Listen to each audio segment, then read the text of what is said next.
Billionaire husband's lawyer served her divorce papers at work. She smiled and gave him an envelope that shattered his entire life. "Hi, my lovely family. I'm your brother, Mr. Mayor. May the Almighty cover you with mercy and bless our mothers, sisters, daughters, and every home here.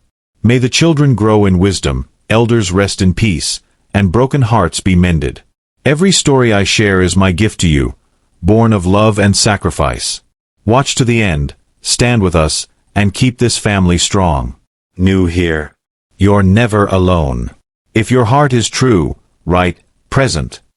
If your love is real, write, I am with Mr. Mayor." Picture this. You're sitting in your corner office, thinking it's just another Tuesday, when your husband's lawyer walks through the door with divorce papers that will cost you everything. But what if you had one envelope that could destroy the man who betrayed you? What if 5 years of silence had been your greatest weapon? Zara Sinclair adjusts her Hermes blazer and checks her Cartier watch. 2:47 p.m. The manila envelope on her mahogany desk seems to pulse with secrets. Across town, Nathaniel Blackwood, worth $12 billion, is about to receive the shock of his life. The lawyer's heels click against Italian marble as she approaches Nathaniel's desk. "Mr. Blackwood, I'm here on behalf of your wife." Nathaniel doesn't even look up from his platinum laptop. "Victoria can schedule through my assistant like everyone else." "I'm afraid this can't wait." The divorce papers hit his desk like a bomb. But here's what Victoria doesn't know. Here's what nobody knows. The woman Nathaniel destroyed 5 years ago, the one he called just a distraction, before breaking her heart into a million pieces, she's been playing the long game. You see, when Nathaniel Blackwood chose his billion-dollar empire over the love of his life, he thought he was making the smart choice.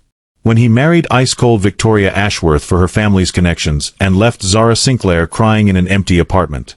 When he convinced himself that love was just a weakness he couldn't afford. He made one fatal miscalculation. Because Zara didn't just disappear. She didn't crumble. She didn't fade away into nothing like he expected. She built her own empire. She became dangerous. And she's been waiting for the perfect moment to show Nathaniel Blackwood that some mistakes, some betrayals, come with a price he never imagined. What happens when the woman you destroyed comes back holding the keys to your entire kingdom? What happens when divorce papers become the least of your problems? And what happens when the heart you shattered still beats for you? This isn't just a story about money. This isn't just about revenge. This is about what happens when love and destruction become the same thing. Before we dive into this incredible story, I need to ask for a small favor. This video took over 40 hours to research, write, and edit. The production team worked through weekends to bring you the most compelling version of Nathaniel and Zara's story. If you could hit that subscribe button, it would mean the world to me and help me create more stories like this one. We're so close to 100K subscribers, and each one of you makes these productions possible. Because trust me, you're going to want to see how this ends. Here's what I want to know. If someone betrayed you for money and power, then came crawling back 5 years later when their world was falling apart, would you save them? Or would you let them burn? Drop your answer in the comments below, because Zara Sinclair is about to make that exact choice, and her decision will change everything. Let's find out what happens when a billionaire's carefully constructed life meets the one woman who refuses to be forgotten. To understand how we got to that envelope, how we got to Nathaniel Blackwood staring at divorce papers while the woman he betrayed holds his entire future in her hands, we need to go back. Back to when Zara Sinclair was just another brilliant law student with fire in her eyes and dreams bigger than her bank account. Picture a 26-year-old woman walking into Blackwood Industries for the first time. Designer heels clicking on marble floors that cost more than her entire law school tuition. She's wearing her only good suit, a navy blue number from Nordstrom Rack that she's tailored to perfection. But here's the thing about Zara Sinclair. She doesn't just walk into rooms. She commands them. "Ms. Sinclair." The receptionist's voice barely registers above a whisper. "Mr. Blackwood will see you now." Nathaniel is standing with his back to the door when she enters, staring out at Manhattan like he owns it. Which, let's be honest, he pretty much does. At 29, he's already taken his family's company from millions to billions. The financial press calls him ruthless. His competitors call him unstoppable. His employees, they call him terrifying. He turns around, and the world stops. Later, Zara will tell her best friend that she felt it immediately. That electric pull, that sense of recognition that makes no logical sense. It was like looking at someone I'd been waiting my whole life to meet, she'll say. Nathaniel feels it too, though he'll deny it for weeks. You're late, he says, checking his Patek Philippe. Traffic was murder, Zara replies, not backing down an inch. But I assume you didn't hire me for my punctuality. You hired me because I'm the best merger and acquisition specialist to graduate from Harvard in the last 5 years. The corner of his mouth twitches. Almost a smile. We'll see about that. What happens next is 6 months of the most intense professional and personal chemistry either of them has ever experienced. Long nights in the office reviewing contracts. Heated debates over strategy that somehow always end with them standing closer than necessary. Shared takeout dinners at midnight when the rest of the building is empty and dark. Nathaniel discovers that Zara doesn't just see numbers on a page. She sees stories, families, dreams. When they're negotiating the acquisition of a family-owned manufacturing company, she's the one who insists on job protection clauses for every employee. You realize we could save $12 million by restructuring? Nathaniel asks. You realize those are real people with real families? Zara shoots back. Besides, loyal employees work harder. It's better for long-term profits. She's right, of course. She's almost always right. And slowly, carefully, the Ice King begins to thaw. It starts with coffee. You look exhausted, he says one morning, setting a perfect latte on her desk. From that place you mentioned on Fifth Avenue. You remembered my coffee order? I remember everything about you. The words hang in the air like a confession. 3 weeks later, they're working late on the Morrison deal. An acquisition worth $2 billion that could make or break Blackwood Industries' expansion into European markets. The numbers aren't adding up. The legal framework is a nightmare. And Zara hasn't slept in 36 hours. She's pacing behind her desk, mumbling legal code under her breath, when she stumbles. Just a little stumble from exhaustion, but Nathaniel is there instantly, catching her, steadying her. For a moment, they're just two people standing in an office at 2 a.m., close enough to count each other's heartbeats. Zara. His voice is softer than she's ever heard it. We shouldn't, she whispers, but she doesn't step away. I know. And then he kisses her. It's not a gentle kiss. It's 5 months of suppressed tension and denied feelings erupting all at once. It's desperate and hungry and completely unprofessional and absolutely perfect. When they finally break apart, Zara's lipstick is gone and Nathaniel's hair is messed up and they both know there's no going back. This complicates everything, she breathes. Everything was already complicated. But here's what you have to understand about their love story. It wasn't just passion. It wasn't just two attractive people who couldn't keep their hands off each other. What Nathaniel and Zara had was partnership. Intellectual equals who challenged each other, supported each other, made each other better. During the day, they were unstoppable in the boardroom. Nathaniel's strategic brilliance combined with Zara's ethical compass and legal expertise created a team that revolutionized how Blackwood Industries operated. Profits soared. Employee satisfaction hit record highs. Even the press started calling Nathaniel the Reformed King instead of the Ice King. At night, they discovered what it meant to be completely, utterly vulnerable with another person. Nathaniel tells her about the pressure of carrying a legacy he never asked for. About the loneliness of being surrounded by people who only see dollar signs when they look at him. About how he hasn't felt genuine happiness since he was 12 years old. Zara tells him about growing up with parents who worked 3 jobs each just to keep the lights on. About the scholarship that saved her life and the crushing weight of being the first person in her family to graduate college. About how she's terrified of not being good enough, smart enough, strong enough. You're everything, he tells her one night as they're lying on his office couch, Manhattan twinkling below them. You're everything I didn't know I was missing. For 6 months, they build something beautiful. Something real. And then Nathaniel's family finds out. Richard Blackwood, Nathaniel's father, doesn't make appointments. He doesn't knock. He simply walks into his son's office on a Tuesday morning and sees Zara straightening her blouse while Nathaniel fixes his tie. The silence is deafening. Office. Now. Richard's voice could freeze hell over. What happens in that office changes everything. Richard Blackwood doesn't raise his voice. He doesn't need to. He simply lays out the facts with surgical precision. The Ashworth merger depends on Victoria marrying into this family. That contract was signed when you were 15 years old.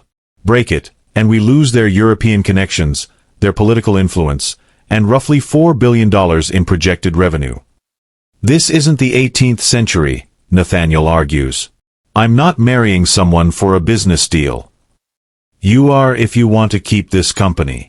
You are if you care about the 8,000 people who depend on Blackwood Industries for their livelihoods. You are if you give a damn about the legacy your grandfather built from nothing. The trap is perfect. Nathaniel can choose love, and watch everything his family has built crumble.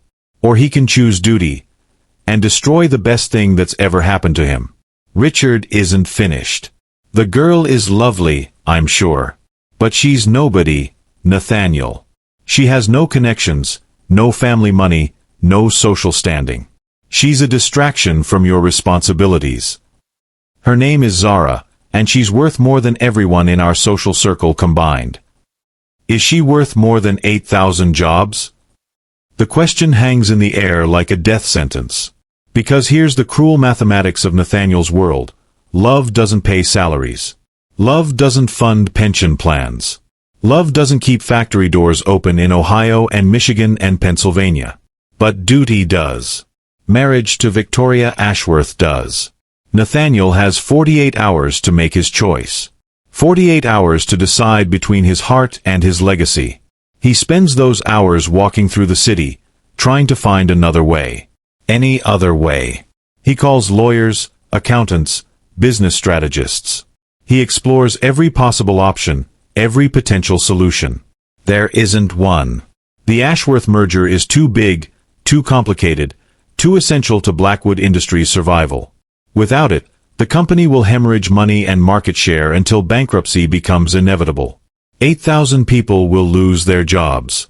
Retirement funds will disappear. Families will be destroyed. All because Nathaniel Blackwood fell in love with the wrong woman. On Thursday evening, he makes his decision. Zara is in her apartment, a cozy one-bedroom in Brooklyn that she's decorated with vintage finds and fresh flowers. She's making dinner for two, humming softly to herself, completely unaware that her world is about to implode.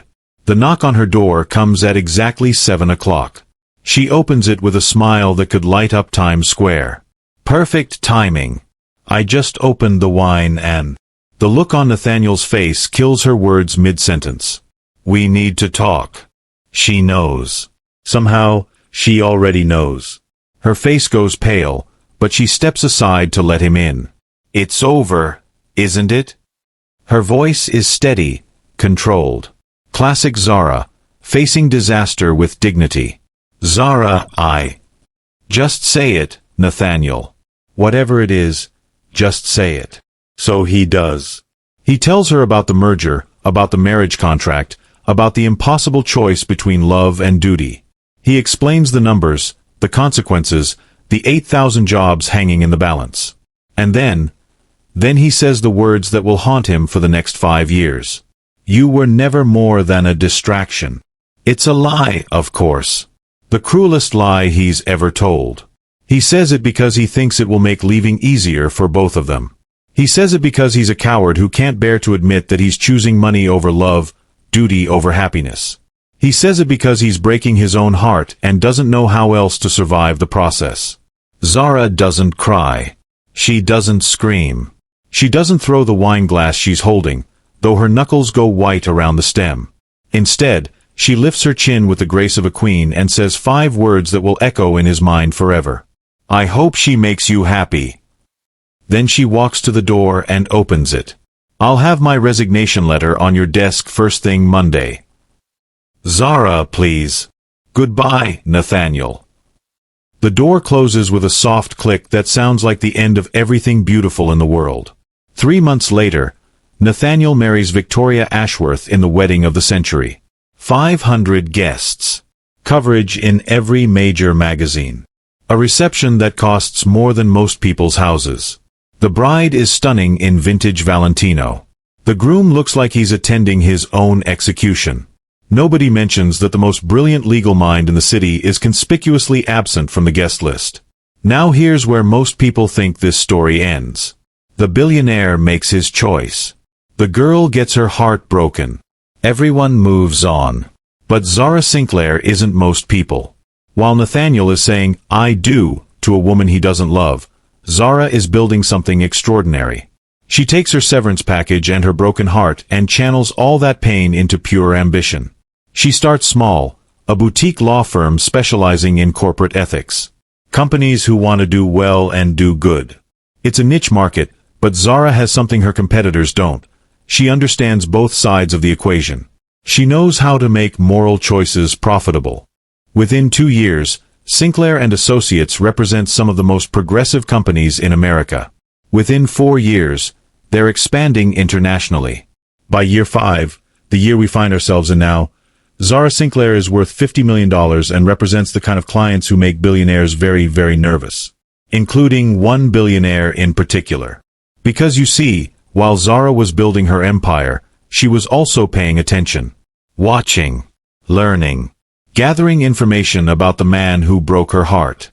And 5 years of watching has taught her something very interesting about Nathaniel Blackwood's business practices. Something that could destroy him completely. The envelope on her desk isn't just any envelope. It contains 5 years of carefully documented evidence. Phone records. Email chains. Financial documents that paint a very different picture of the Morrison acquisition. The $2 billion deal they worked on together all those years ago. The deal that made Nathaniel look like a genius. The deal that secured his reputation as the reformed businessman who cared about people as much as profits. Except, what if he didn't care at all? What if those job protection clauses Zara insisted on were quietly removed after she left? What if the European families who trusted Blackwood Industries were systematically betrayed for higher profit margins? What if the man who chose duty over love turned out to be a fraud anyway? That's what's in the envelope.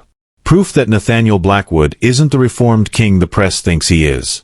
Evidence that would not only cost him his fortune, but land him in federal prison for securities fraud and investor deception. Zara has been sitting on this information for 6 months. 6 months of debating whether to use it. 6 months of asking herself if revenge is worth destroying the man the man she used to love. But today changes everything. Today, Nathaniel's loveless marriage finally crumbles, and suddenly the great Nathaniel Blackwood looks vulnerable for the first time in 5 years. Today, Zara has to decide, does she save the man who broke her heart? Or does she let justice take its course? The phone on her desk rings. Her assistant's voice comes through the intercom. "Ms. Sinclair? There's a Nathaniel Blackwood here to see you. He says it's urgent." Zara's hand hovers over the envelope. 5 years of waiting. 5 years of wondering, what if? Send him in. Because some conversations, some reckonings, can't be postponed forever. The door to Zara's office opens, and time fractures. Nathaniel Blackwood stands in the doorway looking like he's aged a decade in 5 years. His usual perfect composure is cracked around the edges. His tie is slightly loose. His hair, that perfectly styled hair that used to make her fingers itch to touch it, is disheveled from running his hands through it. "Hello, Zara." 2 words. Just 2 words, and every carefully constructed wall she's built comes crashing down. Nathaniel. Her voice is steady, professional. Years of courtroom training keep her expression neutral even as her heart hammers against her ribs. "I heard about the divorce papers. Congratulations." He flinches. "It's not what I wanted." "No." She leans back in her chair, fingers drumming against the envelope. "What did you want?" The question hangs between them like a loaded gun. Nathaniel closes the door behind him and approaches her desk. Every step echoes in the silence. "I wanted to explain." About Victoria. About the marriage. About everything. 5 years too late for explanations, don't you think? Zara, please. Just hear me out. She gestures to the chair across from her desk. The same distance that used to separate them during their first professional meetings. Before late nights and shared dreams and promises neither of them kept. You have 10 minutes, she says. Talk. Nathaniel sits down, and suddenly he's not the untouchable billionaire anymore. He's just a man who looks like he hasn't slept in weeks. The marriage was arranged. A business deal disguised as romance. My father. I know about the merger, Zara cuts him off. I figured it out eventually. Ashworth Industries needed Blackwood's American connections. You needed their European markets. Match made in corporate heaven. It wasn't supposed to be permanent. Victoria and we had an understanding. 5 years to solidify the business relationships, then a quiet divorce. Zara's laugh is sharp as broken glass. How convenient. And what about love? What about the life you promised me we'd build together? I thought I was protecting you. From what? From my world. From the pressure, the scrutiny, the impossible choices. His voice cracks slightly. I thought if I made you hate me, it would be easier for you to move on. Mission accomplished. But here's the thing about love. It doesn't just disappear because someone breaks your heart. It transforms. Sometimes into strength. Sometimes into ambition. Sometimes into something far more dangerous. Sometimes into the perfect weapon. Zara's fingers trace the edge of the envelope. Tell me about the Morrison acquisition. Nathaniel goes very still. What about it? The job protection clauses. The family guarantees. The promises we made to those European manufacturers. Her eyes never leave his face. Did you keep them? The silence stretches too long. Way too long. Zara, business is complicated. Markets change. Sometimes you have to make difficult decisions. Yes or no, Nathaniel? Her voice could cut steel. Did you honor the agreements we negotiated? Another pause. Another heartbeat of hesitation that tells her everything she needs to know. Not all of them. The words hit like a physical blow. Zara's hand tightens around the envelope until her knuckles go white. How many people lost their jobs? It wasn't that simple. How many? 1,200. 1,200 families. 1,200 lives disrupted because Nathaniel Blackwood decided profit mattered more than promises. And the pension funds? The retirement packages we negotiated for the older workers. Nathaniel's jaw tightens. Market conditions required restructuring. Which means you stole them. Which means I made the decisions necessary to keep the company profitable. There it is. The truth Zara has been dreading and expecting in equal measure. The man she once loved, the man who used to stay up all night worrying about employee welfare, has become exactly what his father raised him to be. A beautifully dressed sociopath who measures human worth in quarterly reports. You want to know something funny? Zara stands up, walking to the window that overlooks Manhattan. For 5 years, I told myself you were a good man trapped in bad circumstances. I convinced myself that breaking my heart was the hardest thing you'd ever done. She turns back to face him. I was wrong, wasn't I? Breaking my heart was easy. It was just practice for all the other hearts you'd break later. That's not fair. Fair. The word explodes out of her like a gunshot.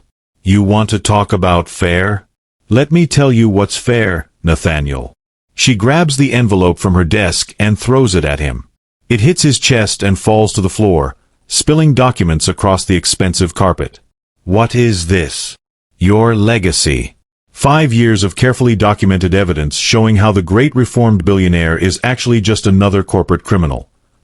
Nathaniel's face goes pale as he recognizes the documents. Bank records. Email chains.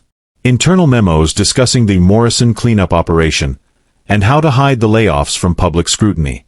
Where did you get these? I have clients, Nathaniel. Clients who used to work for the companies you acquired. Clients who trusted you to keep your word. Zara's smile is sharp enough to draw blood. Clients who've been building a federal case against you for the past 18 months. The room goes dead silent. Even the city noise from outside seems to fade away. You're bluffing. Am I? Pick up that folder. The red one labeled SEC Investigation. Nathaniel's hands shake slightly as he reaches for the folder. Inside are official documents bearing the Securities and Exchange Commission letterhead. Subpoenas. Investigation notices. A preliminary report recommending criminal charges for securities fraud and investor deception. Jesus Christ, Zara. You're trying to destroy me. I'm not trying to do anything. I'm just deciding whether to let justice take its course. This will ruin me. The company, the employees, everything will be gone. Like those 1,200 jobs you eliminated? Like the pension funds you stole? I never meant for. For what? To get caught. Zara crosses her arms over her chest. Because that's what this is about, isn't it? You're not sorry you did it. You're sorry I found out. Nathaniel looks up from the documents, and for a moment, just a moment, she sees the man she used to love. The one who stayed up all night worrying about making ethical choices. The one who held her like she was made of spun gold and whispered promises about building something beautiful together. I became everything I swore I'd never be, he says quietly. Yes, you did. I lost myself when I lost you. The words hit harder than they should. Harder than she wants them to. Because part of her, the part that remembers falling asleep on his chest while he read contract law aloud like poetry, wants to believe him. But the rest of her remembers 1,200 families who lost everything because Nathaniel Blackwood decided their livelihoods were acceptable casualties in his pursuit of profit. That's not my fault, she says finally. And it's not my responsibility to fix. I'm not asking you to fix me. I'm asking for a chance to fix this myself. How? Give me 6 months. Let me make this right before you hand those files over to the feds. Zara stares at him. You think I'm going to trust you? After everything. I think you're going to do whatever you believe is right. That's who you are, Zara. That's who you've always been. He stands up, straightening his tie with hands that still aren't quite steady. But I need you to know something first. What? Every decision I've made for the past 5 years, every mistake, every compromise, every time I chose money over morality, it was because I was trying to build something big enough, successful enough, powerful enough to be worthy of you. The confession hangs in the air like smoke. I know that sounds insane. I know it's backwards and twisted and probably pathological. But I kept thinking, if I could just make the company successful enough, if I could just accumulate enough wealth and power and influence, maybe someday I'd be able to walk away from all of it and come find you. Zara's throat tightens. Nathaniel. I know it doesn't excuse anything. I know it doesn't change what I did to those families, or what I did to you. But I need you to know that not a single day has passed, not one, where I haven't thought about you. Where I haven't wondered what our life would have looked like if I'd been brave enough to choose love over duty. The silence that follows is deafening. Finally, Zara speaks. You want 6 months. Yes. To make things right with the Morrison families? To restore their pension funds and find them new jobs? All of it. Whatever it takes. And if you fail? If 6 months passes and those people are still struggling while you're still living in your Manhattan penthouse? Then you turn over the evidence. I'll plead guilty to whatever charges they bring. It's a hell of an offer. The kind of grand gesture that would make her 26-year-old self swoon with romantic possibility. But Zara Sinclair isn't 26 anymore. She's 31, battle-scarred, and smart enough to know that good intentions paved with desperation rarely lead anywhere worth going. Still, there's something else, she says quietly. Something you need to know before I make this decision. What? She takes a deep breath. Victoria didn't just decide to divorce you randomly. She hired someone to investigate your business practices. Someone who's been digging through your financials for months. Nathaniel's face goes white. What are you saying? I'm saying your wife isn't just taking half your assets. She's positioning herself to avoid criminal liability when the federal charges hit. She knows about Morrison, Nathaniel. She's known for months. The implication hits him like a truck. Victoria isn't just divorcing him. She's abandoning ship before it sinks. Taking everything she can carry and leaving him to face the consequences alone. How do you know this? Because the investigator she hired, he used to work for me. And when he realized what he'd stumbled into, he brought the evidence straight to my office. Zara picks up another folder from her desk. This one is thicker, more comprehensive. Victoria's divorce isn't about wanting a new life, Nathaniel. It's about wanting to escape the scandal when it breaks. She's been planning this for 6 months. The betrayal is written all over his face. Not romantic betrayal. They both know their marriage was a business arrangement from the start. But the betrayal of partnership, of loyalty, of basic human decency. So you see, Zara continues, you're not just asking me to give you 6 months to fix your mistakes. You're asking me to save you from a wife who's already decided to let you burn. Why are you telling me this? Because I want you to understand what you're really asking of me. Victoria is going to walk away clean with half your fortune. Meanwhile, you'll be bankrupt from legal fees and restitution payments even if you somehow avoid prison. She moves closer, close enough that he can smell her perfume, the same jasmine scent that used to drive him crazy. So I need to know, Nathaniel, are you asking me to save you because you want to do the right thing? Or because you want me to rescue you from the consequences of your choices? The question hangs between them like a challenge. Because this is the moment. This is where everything hinges. 5 years of pain and longing and betrayal and growth all comes down to this single decision. Does Zara believe that people can truly change? Does she believe that love, even wounded, complicated, messy love, is worth the risk of being wrong? Or does she believe that some lines, once crossed, can never be uncrossed? Nathaniel looks down at the scattered documents, then back up at her face. I don't know, he says finally. I honestly don't know if I'm asking you to save me or if I'm asking for a chance to save myself. All I know is that I can't keep living the life I've built. I can't keep being the man I've become. And if I say no, if I hand those files over to the federal prosecutors tomorrow, then I'll face whatever comes. But I'll spend every day until then trying to make things right with the Morrison families anyway. It's not a perfect answer. It's not a declaration of love or a promise of redemption. But it's honest, and honesty is something Zara values more than grand gestures. 6 months, she says finally. But with conditions. Hope flickers in his eyes. Name them. First, you liquidate your personal assets. Every car, every piece of art, every luxury you've accumulated. All of it goes into a fund for the Morrison families. Done. Second, you move out of the penthouse. You live like the people you hurt. Modest apartment, modest income, modest life. His jaw tightens, but he nods. Agreed. Third, Victoria gets nothing in the divorce.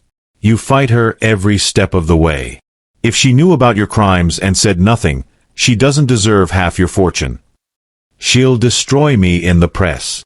She'll try to destroy you anyway. At least this way you control the narrative. Nathaniel is quiet for a long moment, processing the magnitude of what she's asking. Everything he's built, everything he's accumulated, everything he's used to define himself, gone. And after 6 months, he asks, if I do everything you've asked, then we'll see. That's not much of a guarantee. It's not supposed to be. This isn't about guarantees, Nathaniel. This is about whether you're capable of doing the right thing when it costs you everything. She walks back to her desk and sits down, suddenly looking exhausted. I loved you once. Completely. Recklessly. In a way that nearly destroyed me when you left. Zara. I'm not that woman anymore. I can't be. But... She looks up at him, and for just a moment, her carefully constructed armor slips. But I still believe that people can change. I have to believe it, or what's the point of any of this? The room falls quiet again. Outside, Manhattan continues its relentless rhythm, oblivious to the fact that inside this office, two people are trying to decide whether love is stronger than betrayal, whether redemption is possible, whether second chances are worth the risk of being hurt again. Finally, Nathaniel stands up. 6 months. 6 months. And then we find out if the man I fell in love with is still in there somewhere, or if he died the day you chose duty over everything else. Nathaniel reaches the door and pauses with his hand on the handle. For what it's worth. I never stopped loving you. I know, Zara says softly. That's what makes this so hard. The door closes behind him with a soft click, leaving Zara alone with her thoughts and the scattered documents that could destroy the only man she's ever truly loved. 6 months. 6 months to find out if love is worth the risk of being wrong. 6 months to discover whether some hearts, some chances, some stories, deserve a second act. But first, Nathaniel Blackwood has to learn something he's never had to face before, what it's like to lose everything for the possibility of gaining something real. And Zara? Zara has to decide whether she's strong enough to watch the man who broke her heart break himself, and whether she'll be there to help him pick up the pieces when it's over. The clock on her desk ticks forward. 6 months and counting. Time to find out what they're both really made of. 3 months into Nathaniel's 6-month deadline, and the transformation is brutal. The penthouse is gone. The fleet of luxury cars, gone. The Swiss watch collection worth more than most people's houses, liquidated. Nathaniel Blackwood, once worth $12 billion, now lives in a studio apartment in Queens that costs $800 a month. But here's what nobody expected. He's actually doing it. The impossible, self-destructive, completely insane thing Zara demanded of him. He's keeping his word. The Morrison Relief Fund now contains $47 million of Nathaniel's personal wealth. Every affected family has received compensation for lost wages, restored pension benefits, and job placement assistance. He spent every waking hour for 3 months rebuilding the lives he destroyed. And it's killing him. Not financially, though watching his net worth plummet from billions to thousands would break most men. Not professionally, though his business rivals circle like sharks sensing blood in the water. No, what's destroying Nathaniel Blackwood is something far more personal. He's remembering who he used to be. Every family he helps, every apology he makes, every night he falls asleep on a mattress on the floor instead of Egyptian cotton sheets. It's stripping away 5 years of carefully constructed emotional armor. The Ice King is melting, and the man underneath is drowning in regret. Mr. Blackwood? Maria Santos wipes tears from her eyes as she signs the restitution paperwork. Her husband lost his job 18 months ago when Nathaniel shuttered the Cleveland manufacturing plant. I don't understand. Why are you doing this? Nathaniel looks up from the stack of checks he's been signing all morning. Because it's the right thing to do. Because I should have done it 2 years ago. But the money. This is everything you have, isn't it? No, he says quietly. Everything I had was built on lies. This is what I should have had all along. Maria Santos leaves with a check that will cover her mortgage for 2 years and a job referral that will get her husband back to work next month. She's the 94th family Nathaniel has personally helped. 1,106 to go. The work is relentless, exhausting, and completely consuming. Nathaniel barely sleeps, rarely eats, and hasn't spoken to anyone outside of affected families and their lawyers in weeks. He's become a ghost haunting his own life, driven by a desperate need to prove, what? That he's worthy of Zara's forgiveness? That he can reclaim his lost soul? That love is stronger than the momentum of terrible choices? He doesn't know anymore. All he knows is that stopping isn't an option. But the universe, apparently, has other plans. The call comes on a Tuesday morning while Nathaniel is reviewing job placement files in his cramped apartment. Victoria's lawyer, speaking in the cold, measured tones of a man delivering a death sentence. Mr. Blackwood, Your wife has filed an emergency motion to freeze all remaining assets pending the outcome of her divorce proceedings. Effective immediately, you cannot access any business accounts, liquidate any property, or transfer any funds. The words hit like ice water. She can't do that. Those funds are earmarked for restitution. Mrs. Blackwood claims the relief fund was established using marital assets without her consent. Until the court determines how those assets should be divided, everything is frozen. The phone slips from Nathaniel's suddenly numb fingers. 1,106 families. 1,106 families still waiting for help, and Victoria has just made it impossible for him to reach them. The timing isn't coincidental. Victoria knows exactly what she's doing. 3 months into his redemption arc, just when he's starting to believe he might actually pull it off, she's pulling the rug out from under him. Nathaniel stares at the stack of checks he was about to mail, all worthless now. All the families he promised to help, the jobs he promised to restore, the lives he swore to rebuild, gone. His phone buzzes. A text from an unknown number. Check the news. The headlines make his blood freeze. Billionaire's charity scam. Nathaniel Blackwood uses fake relief fund to avoid federal charges. Sources reveal. Blackwood Industries CEO attempts to hide assets from divorce settlement. Exclusive. Wife of disgraced businessman speaks out about marriage of lies. Victoria's face fills his laptop screen, perfectly composed and devastatingly beautiful as always. The interview was clearly planned, professionally lit, strategically timed for maximum damage. I've stayed silent for too long, she tells the reporter with practiced vulnerability. But watching Nathaniel manipulate these families suffering to serve his own agenda. I can't be complicit anymore. The reporter leans forward. You're saying the Morrison Relief Fund was a publicity stunt? I'm saying my husband is very good at making grand gestures when his back is against the wall. He's facing federal charges for securities fraud. This sudden burst of charity, it's damage control, not genuine remorse. What about the $47 million he's already distributed? Victoria's smile is perfectly calibrated for sympathy. Marital assets that he had no right to give away without my consent. Money that should be going toward our shared debts and obligations, not funding his desperate attempt at reputation rehabilitation. The interview continues, but Nathaniel stops listening.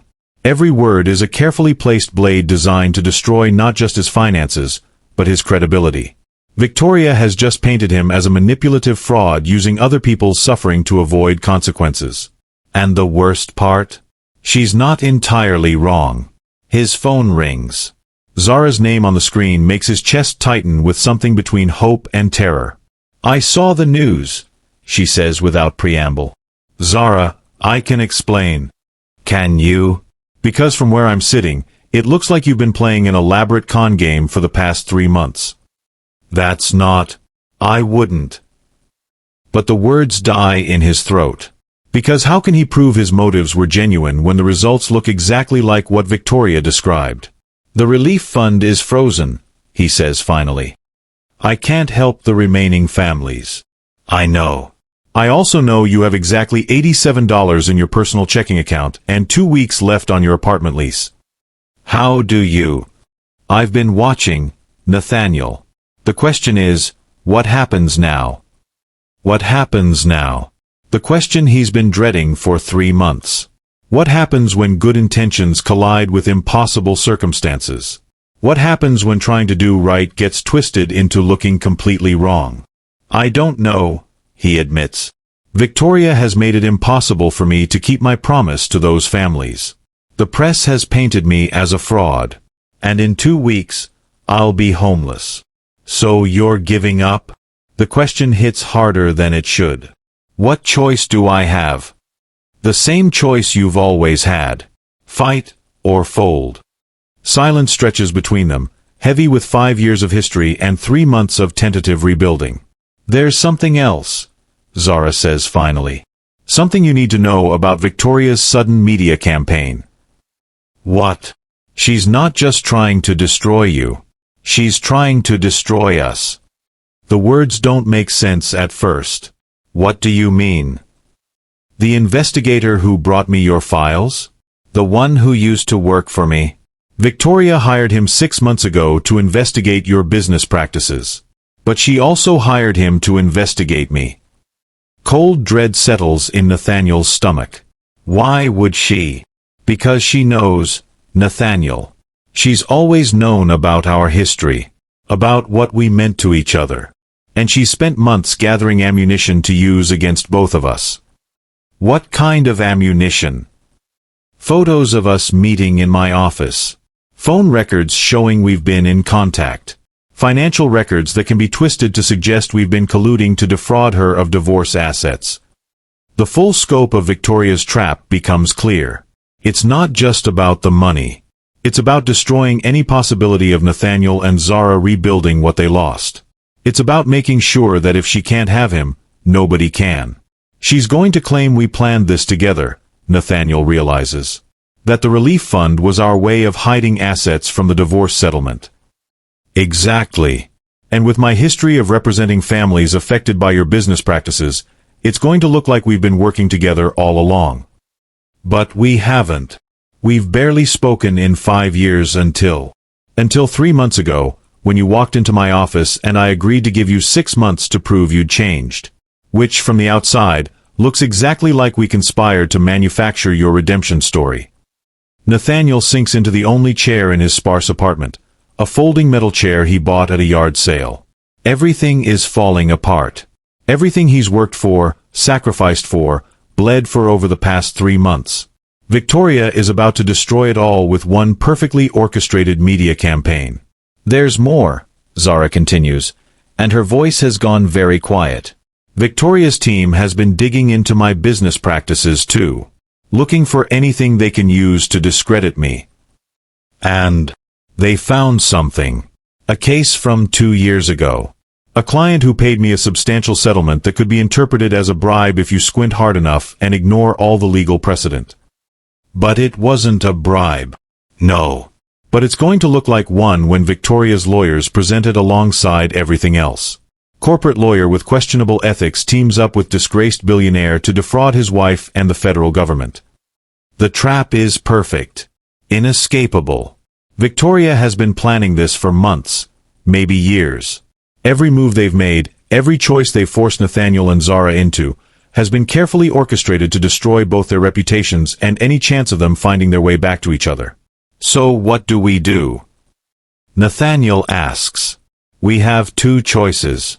Walk away from each other right now and hope Victoria is satisfied with just destroying you. Or we go to war. The words hang in the air like a declaration. Going to war with Victoria Ashworth Blackwood means going to war with old money, political connections, and unlimited resources. It means risking everything Zara has built, everything she's achieved, everything she is. I can't ask you to do that, Nathaniel says. I can't ask you to sacrifice your life for mine. You're not asking. I'm offering. Why? The pause stretches long enough that Nathaniel wonders if the call has dropped. When Zara speaks again, her voice is barely above a whisper. Because 3 months ago, when you walked into my office, you asked me if I believed people could change. And I said I had to believe it, or what was the point of any of this? Zara. I've watched you give up everything, Nathaniel. Your fortune, your lifestyle, your reputation, your pride. I've watched you work 18-hour days helping families you've never met, writing checks until your account went dry, sleeping on floors and eating ramen because every dollar you could spare went to people you hurt. Her voice strengthens, becomes fierce. And you know what I realized? The man I fell in love with isn't gone. He was just buried. Under expectations and pressure and impossible choices and years of making decisions with his head instead of his heart.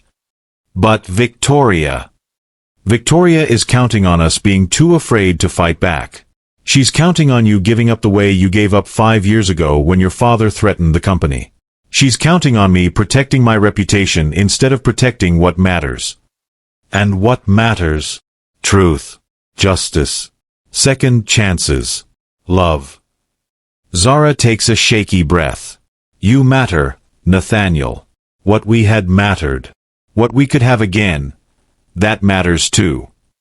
If we do this, if we fight her, we could lose everything. If we don't fight, we definitely lose everything. At least this way, we go down swinging. Nathaniel looks around his tiny apartment. $87 in the bank. 2 weeks until eviction. A relief fund he can't access. 1,000 families he can't help.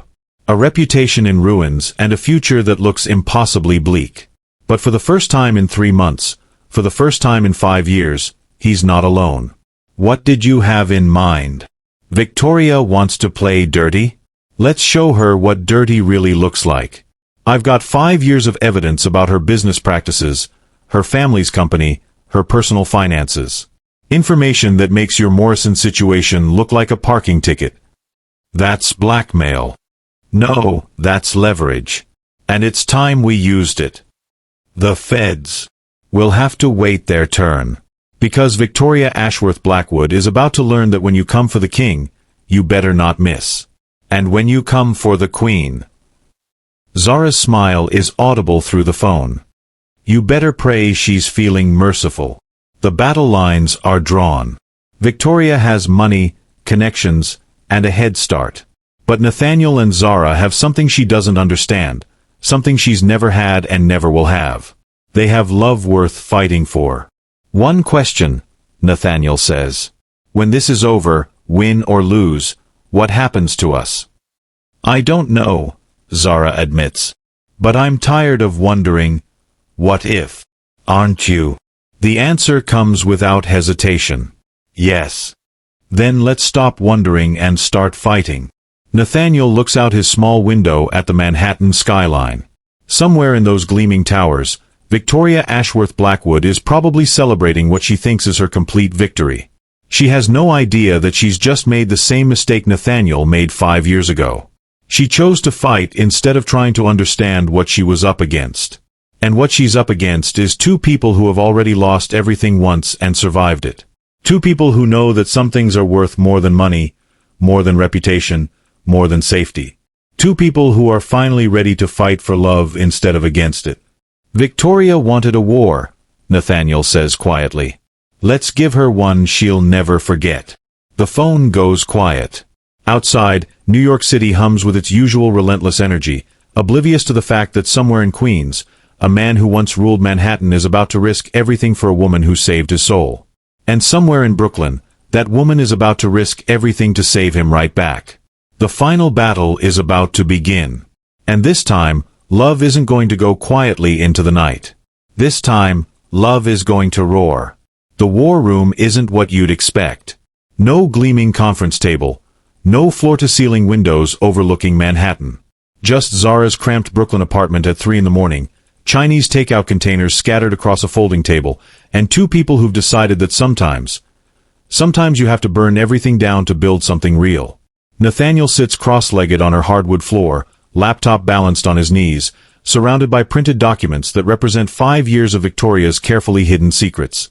His hair is disheveled, his shirt wrinkled, his designer stubble now genuine exhaustion. He looks nothing like the untouchable billionaire who once commanded boardrooms. He looks real. Found it, Zara says, her voice cutting through the 4 a.m. silence.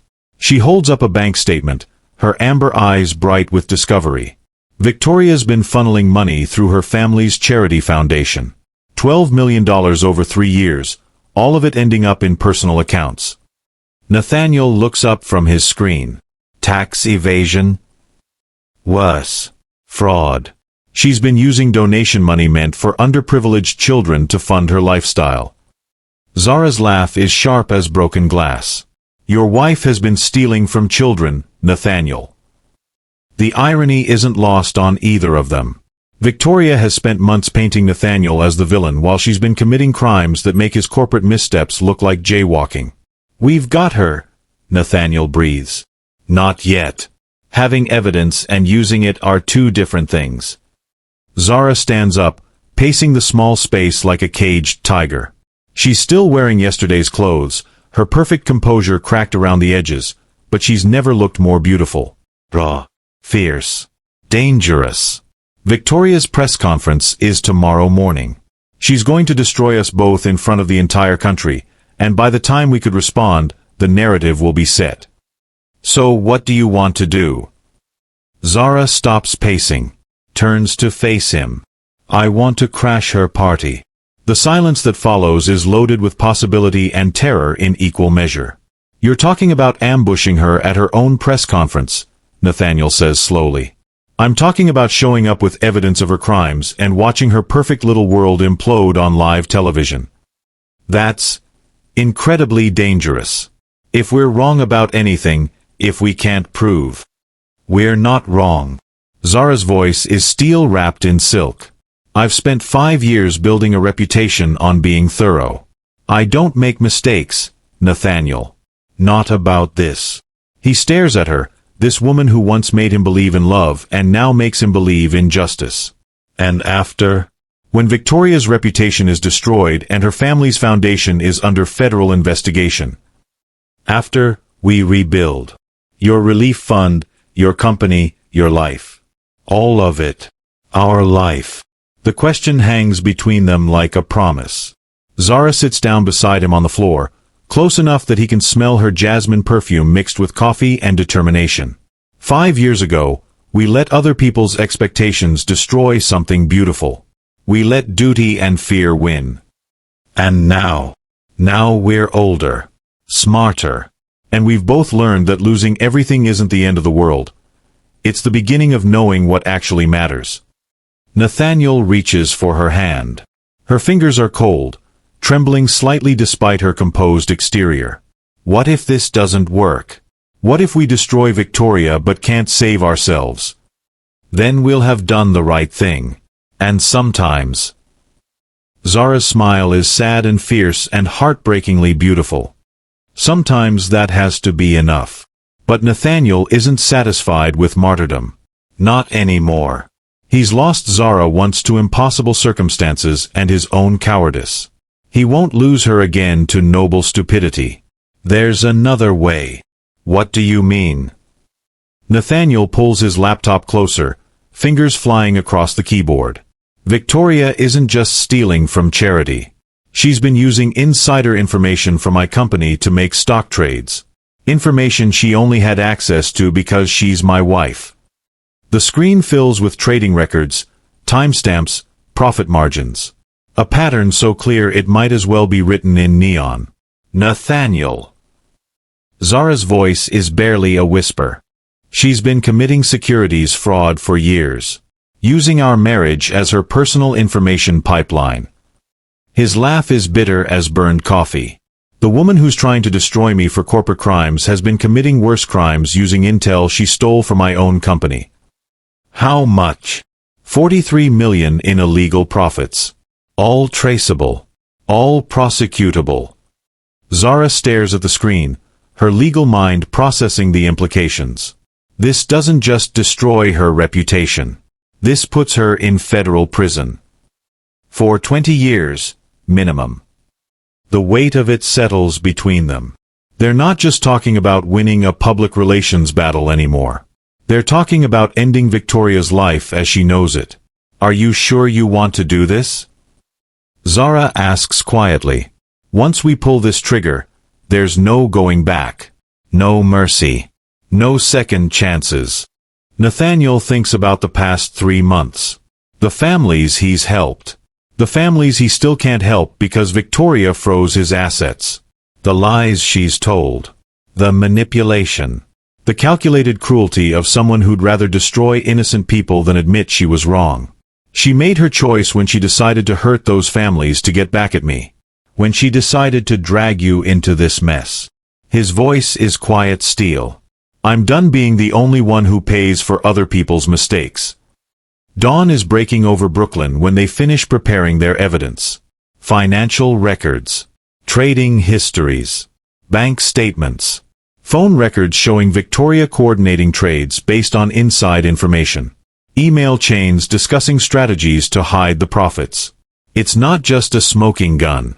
It's a smoking arsenal. Nathaniel, Zara says as they pack everything into secure briefcases. Before we do this, I need to know something. What? When this is over, When Victoria is gone and the legal battles are finished and the dust settles, what do you want your life to look like?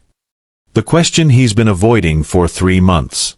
The question that terrifies him more than federal prosecutors and frozen assets and sleeping on studio apartment floors. I want. He stops. Starts again. For 5 years, I've been living someone else's version of my life. Making decisions based on what I thought I should want instead of what I actually wanted. And what do you actually want? You. The word comes out like a confession. Like a prayer. Like the truest thing he's ever said.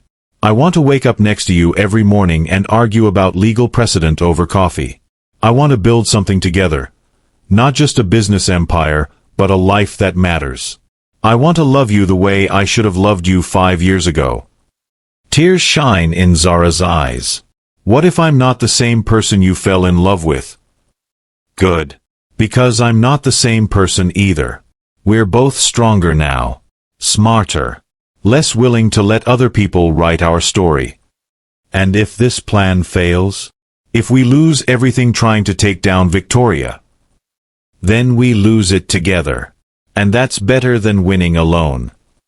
Zara kisses him then, soft and fierce and full of 5 years of regret and hope and love that refuses to die no matter how many times it's been betrayed. Okay, she whispers against his lips. Let's go crash a press conference. The grand ballroom at the Plaza Hotel is packed with reporters, cameras, and the kind of people who smell blood in the water from 6 blocks away. Victoria stands at the podium in a perfectly tailored black suit, every inch the grieving wife forced to speak out against her husband's crimes. She's beautiful, poised, completely convincing. She's also completely unprepared for what's about to happen. And that's why I can no longer remain silent, Victoria concludes her prepared remarks. The man I married is not the man I thought he was. His attempts to manipulate public sympathy through fraudulent charity work. Mrs. Blackwood. The voice cuts through the ballroom like a knife through silk. Every head turns toward the back of the room, where Nathaniel and Zara stand in the doorway like avenging angels dressed in courtroom attire. Victoria's perfect composure cracks for just a moment. Just long enough for the cameras to catch the flash of panic in her eyes. I wasn't aware you were attending today's conference, she says, recovering her poise with practiced ease. Neither were we, Zara replies, walking down the center aisle with Nathaniel beside her. But when we heard you were discussing fraud and manipulation, we thought we should contribute to the conversation. Murmurs ripple through the crowd. Cameras swivel to follow their progress toward the front of the room. Security, Victoria says quietly into her microphone. I wouldn't, Nathaniel says, his voice carrying clearly through the suddenly silent ballroom. Not unless you want tomorrow's headlines to read, Blackwood wife calls security to silence evidence of her own crimes. Victoria's face goes pale. I don't know what you think you're.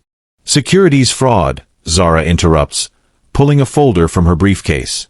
Specifically, using insider information obtained through your marriage to conduct illegal stock trades totaling $43 million in profits over 3 years. The room erupts. Reporters shouting questions. Camera flashes strobing like lightning.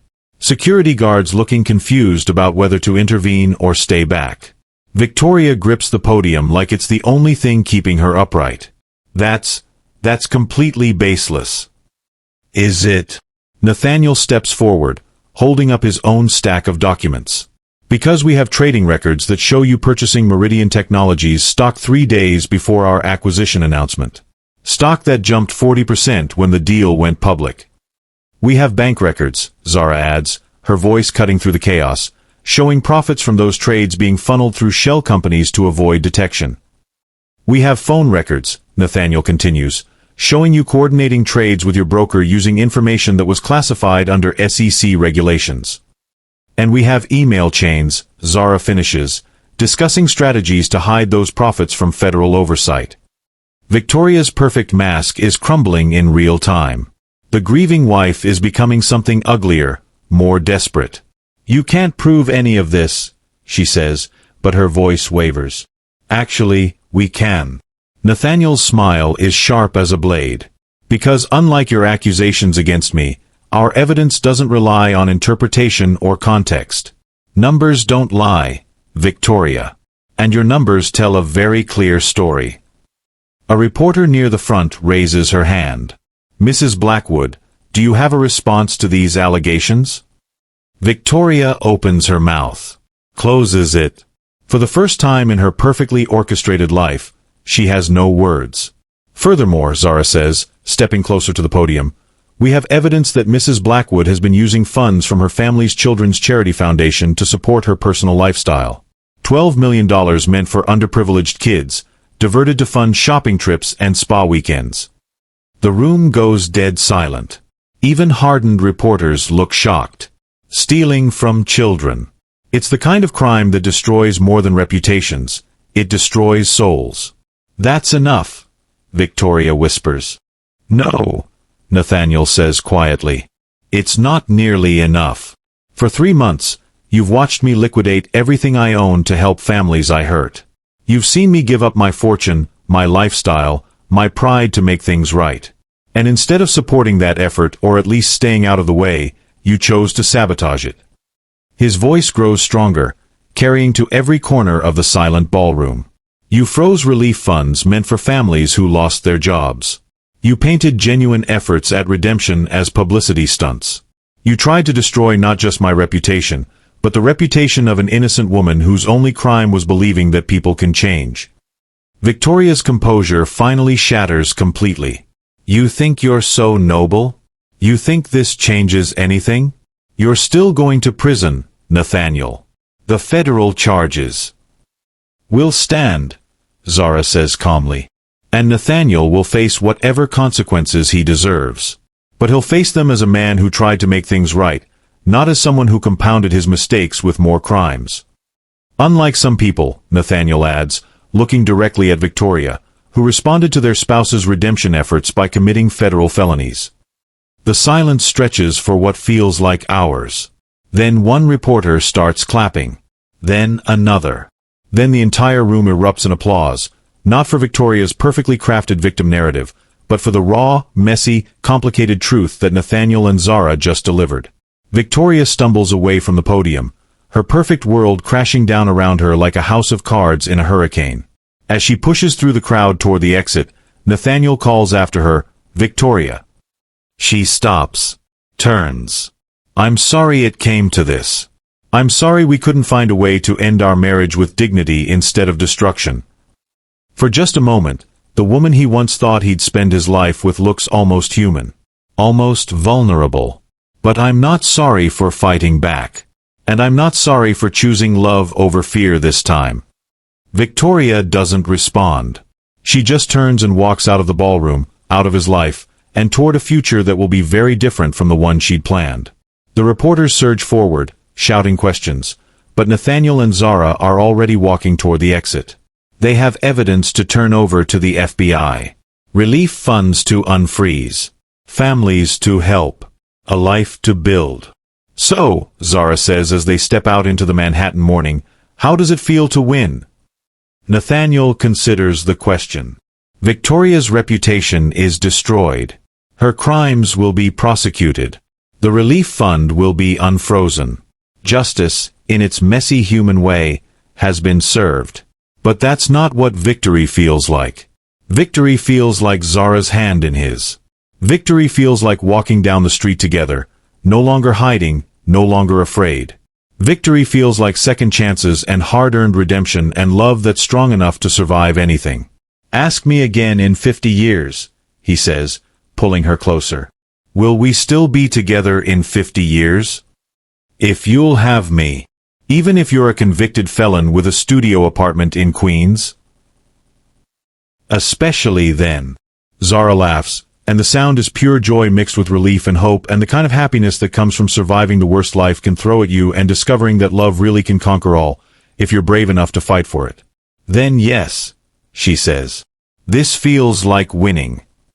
Behind them, the Plaza Hotel buzzes with the aftermath of Victoria's fall from grace. Ahead of them, Manhattan stretches out like a promise, full of possibility and second chances and the future they're finally free to choose. Together. The Ice King is dead. Long live the man who learned that the only empire worth building is one made of love, justice, and the courage to do what's right even when it costs you everything. Especially when it costs you everything. Because sometimes losing everything is the only way to find out what you really had all along. 2 years later, and the world looks completely different.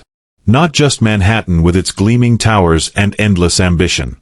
Not just the headlines that once screamed about corporate scandals and billionaire divorces. The world looks different because sometimes the good guys actually win. Victoria Ashworth Blackwood is serving 12 years in federal prison. Securities fraud. Charity embezzlement. Tax evasion.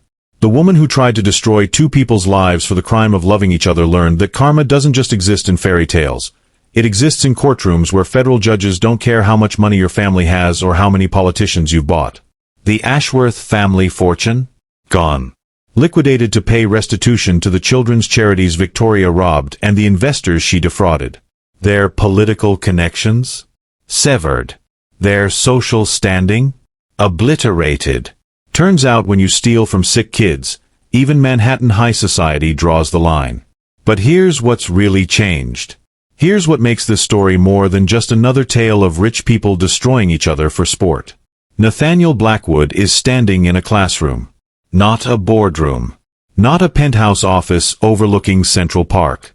A classroom in Queens, teaching business ethics to community college students who work 3 jobs just to afford textbooks. Can anyone tell me, he asks his Tuesday evening class, what's wrong with prioritizing profit over people? A hand shoots up. Maria Santos. Yes, the same Maria Santos whose husband lost his job when Nathaniel shuttered the Cleveland plant 2 years ago. She's 34, studying for her business degree while raising 2 kids and working weekends at a grocery store. It's not sustainable, she says. You can make money destroying lives for a few quarters, but eventually you run out of lives to destroy. Nathaniel smiles. Exactly. Short-term profits built on human suffering always collapse. Always. The question is, will you be the person causing the collapse, or the person helping people rebuild afterward? After class, Maria approaches his desk. Professor Blackwood, I wanted to thank you again. The job placement program. My husband's been promoted to floor supervisor. You don't need to thank me, Maria. I should have made those decisions right the first time. But you didn't. And then you did something harder. You admitted you were wrong and fixed it. That's the thing about redemption. It's not about being perfect. It's about being honest when you're not. Nathaniel drives home to Brooklyn in a 10-year-old Honda Civic. The penthouse is gone. The fleet of luxury cars. Gone. The Swiss watch collection, the art, the symbols of wealth that once defined him, all liquidated long ago. But the apartment he pulls up to. The apartment is full of light. Zara is in the kitchen when he walks in, barefoot and wearing one of his old Harvard t-shirts, her dark hair pulled back in a messy bun. She's making dinner, nothing fancy, just pasta with vegetables from the farmer's market, and humming softly to herself. How was class? She asks, not looking up from the stove. Good. Maria's husband got promoted. That's wonderful. She turns to kiss him, brief and warm and perfectly ordinary in the way that extraordinary love eventually becomes. Mail's on the counter. Something official looking from the DA's office. Nathaniel's stomach tightens. 2 years later, and legal mail still makes him nervous. The federal charges were dropped after his cooperation in Victoria's prosecution, but anxiety doesn't follow legal logic. He opens the envelope with careful hands. It's a letter of commendation from the Manhattan District Attorney's Office, recognizing his cooperation in the investigation that led to Victoria's conviction. More importantly, it's confirmation that his record is officially clear. No charges, no probation, no legal restrictions. He's free. Completely, legally, finally free. Good news. Zara asks, reading his expression. The best. She grins and goes back to cooking. This is their life now. Quiet moments and small victories, and the kind of peace that comes from knowing you've paid your debts and can sleep without wondering who you hurt today. Oh, she says casually, I have news too. Something in her tone makes him look up. What kind of news? The kind where we might need a bigger apartment. The words don't register at first. Then they do, hitting him like lightning in slow motion. Zara, are you saying? She nods, her smile bright as Manhattan sunrise. I'm saying we're going to need to baby-proof this place in about 7 months. The wooden spoon falls from his suddenly nerveless fingers. A baby. They're having a baby. Are you happy? She asks, suddenly vulnerable in the way that only matters when you're sharing the most important news of your life. Happy doesn't begin to cover it. Happy is what you feel when you get good news. This is deeper. Joy mixed with terror, mixed with the profound understanding that everything is about to change again, but this time in the most beautiful way possible. I'm terrified, he says honestly. I'm ecstatic. I'm completely overwhelmed. Good. Because I was worried you'd be calm about it. He crosses the kitchen in 2 strides and lifts her off her feet, spinning her around until she laughs and demands he put her down before she gets dizzy. We're having a baby, he says, like he's testing the words. We're having a baby, she confirms. Our baby is going to grow up in Brooklyn. With parents who teach ethics and run a legal aid clinic. With parents who choose love over money. Every single time. They hold each other in their small kitchen, surrounded by the smell of garlic and herbs and the soft glow of happiness that comes from building something real together. Later that night, they're lying in bed, in their apartment, in the life they've chosen, and Nathaniel traces circles on Zara's still flat stomach. What do you think our kid will think about all this someday? He asks. About the mistakes I made. About the way we found our way back to each other. I think, Zara says thoughtfully, our kid will learn that people aren't perfect. That making mistakes doesn't make you a bad person, but refusing to fix them does. And that love, real love, doesn't mean finding someone who never hurts you. It means finding someone worth forgiving when they do. Think we'll be good parents? I think we'll be honest parents. Which is better. Nathaniel kisses her temple, breathing in jasmine and contentment and the future they're finally free to build. Do you ever regret it? He asks quietly. Giving up your big law firm? The Manhattan office? The high-profile cases? Never. Her answer comes without hesitation. I help more people now in a month than I used to help in a year. And I do it next to the man I love instead of across a courtroom from him. She's right, of course. Sinclair Legal Aid serves families who can't afford Manhattan law firms. Immigration cases. Housing disputes. Workers' rights violations. The kind of law that changes individual lives instead of corporate bottom lines. Besides, she adds, success isn't about how much money you make. It's about whether you can look at yourself in the mirror and like the person looking back. And do you? Like the person looking back. I love her. She's flawed and scarred and sometimes makes terrible decisions, but she's brave enough to fight for what matters. What matters? Justice. Truth. Second chances. Zara turns in his arms to face him. You. This life we've built from the ashes of everything we used to think we wanted. Outside their bedroom window, Brooklyn sleeps. Somewhere in Manhattan, other people are making the same choices Nathaniel and Zara once made. Choosing money over love, duty over happiness, fear over faith. Some of them will learn in time. Some won't.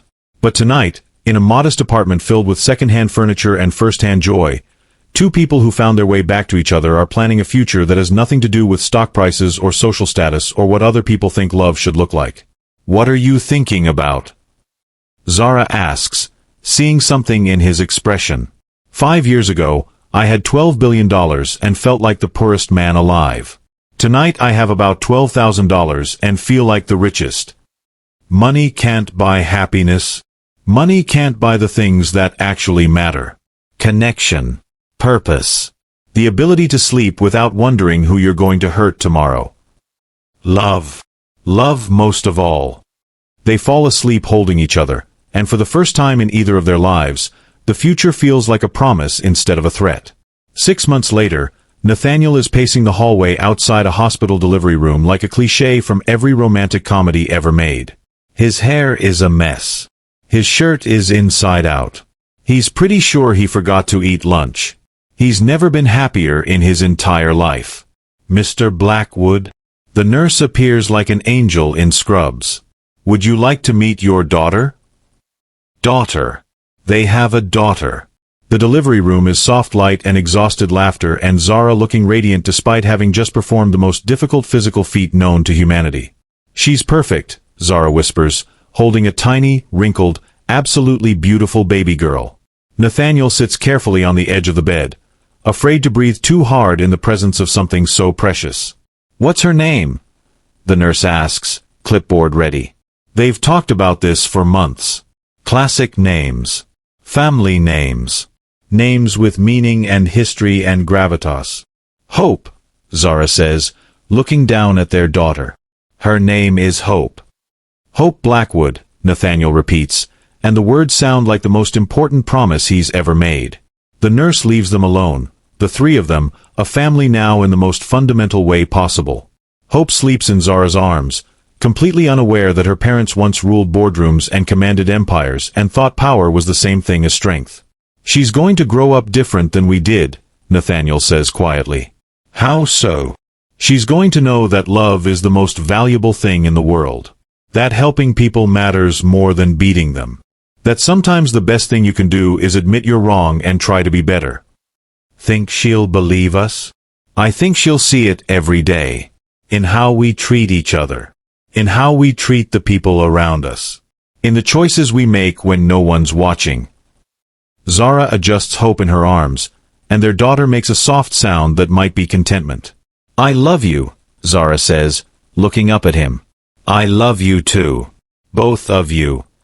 Even though I'm about to become the most sleep-deprived, emotionally volatile, physically exhausted version of myself? Especially then. And he means it.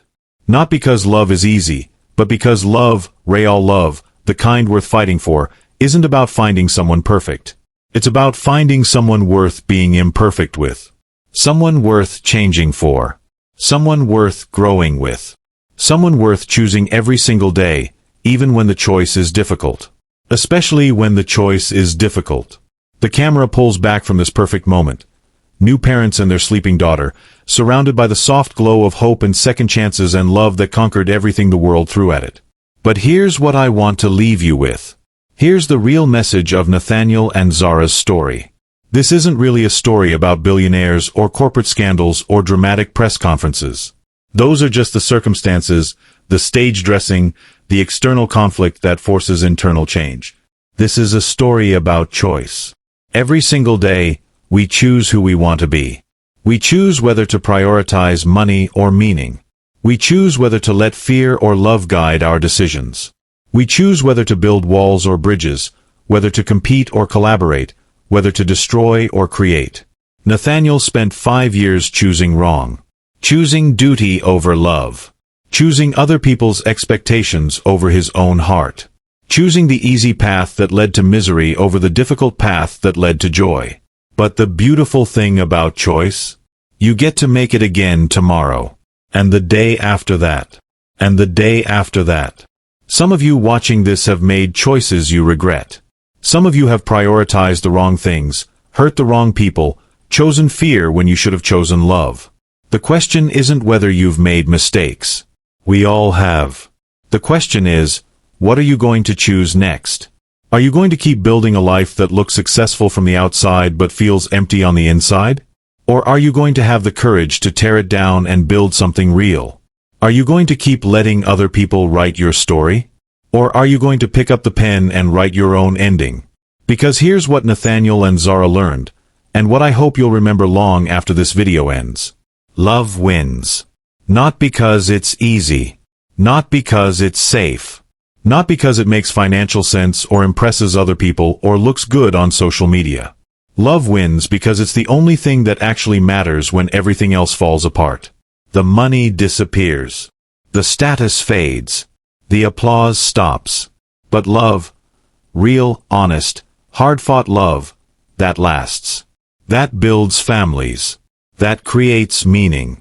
That turns broken people into whole ones and makes every sacrifice worth it. So before you close this video and go back to your life, I want you to ask yourself one question. What would change in your life if you chose love over everything else? What relationship would you fight for? What dream would you pursue? What fear would you face? What mistake would you finally make right? And more importantly, what's stopping you from making that choice right now? Drop your answer in the comments below. Share this video with someone who needs to hear that second chances are real and love really can conquer all. Hit that subscribe button if you believe that stories like this, stories about real people making real choices that change real lives, matter more than ever. Because Nathaniel and Zara's story doesn't end with the credits rolling. It continues every day they choose each other. Every day they choose love over fear. Every day they prove that the most powerful force in the universe isn't money or status or control. It's the decision to keep loving, even when it's hard. Especially when it's hard. What will you choose?